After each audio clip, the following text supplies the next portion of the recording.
Here are 3 reasons why to subscribe to Fringe Financials on YouTube. Number 1, it is free, which is the best price that you can pay for this kind of content.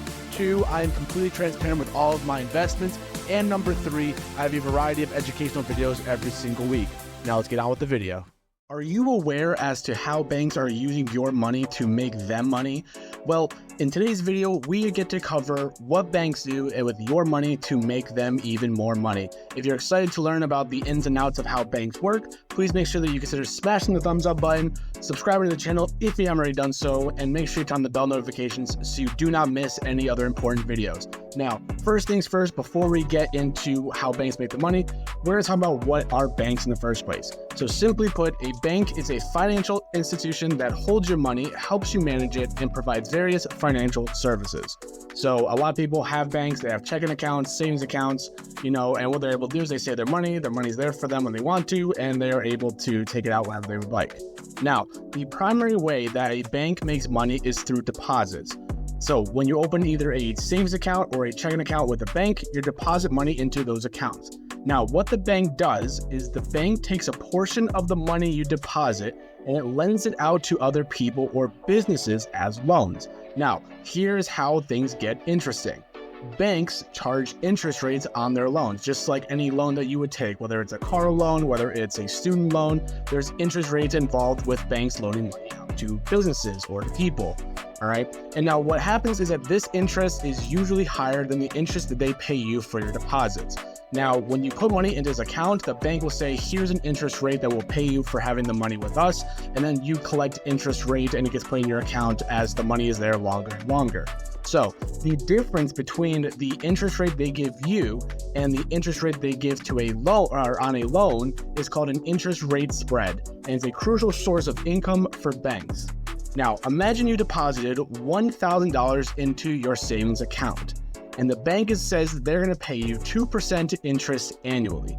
Now, that means that you would get 2% out of that $1,000 as added interest, which means you would earn $20 in interest over the year. Now, on the other hand, the bank lends out $900 of your deposited money to someone else as a loan. Maybe it's a small business that needs to start up.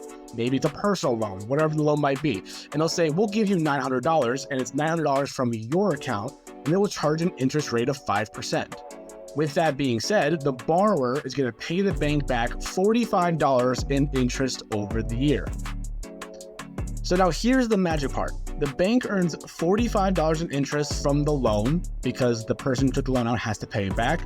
And then they have to pay you $20 of interest since you put the money with them.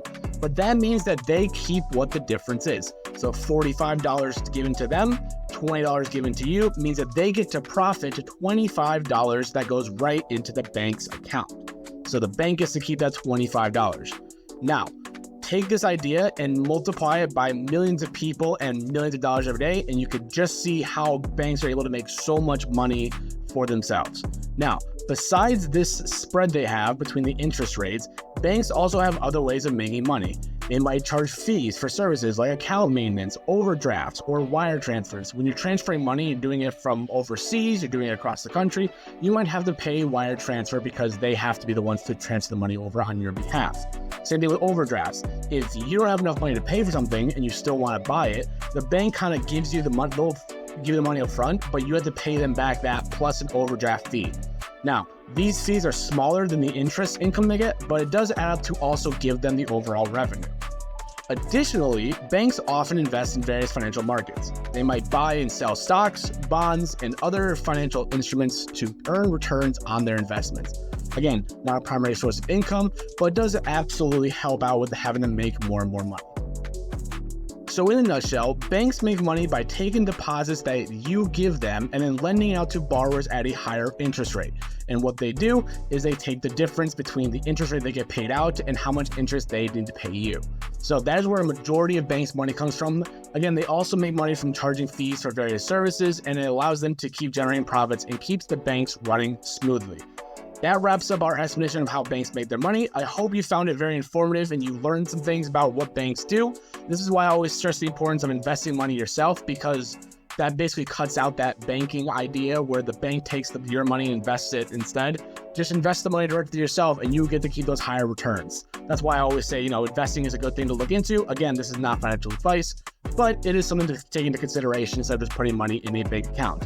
If you liked the video and you made it this far, please consider subscribing to the channel. Make sure you smash the thumbs up button and turn on the bell notifications so you don't miss another video. On Friday, I will be covering my net worth review. It is going to be a very interesting one with some important news that just came out this week on our economy. So be on the lookout for that one.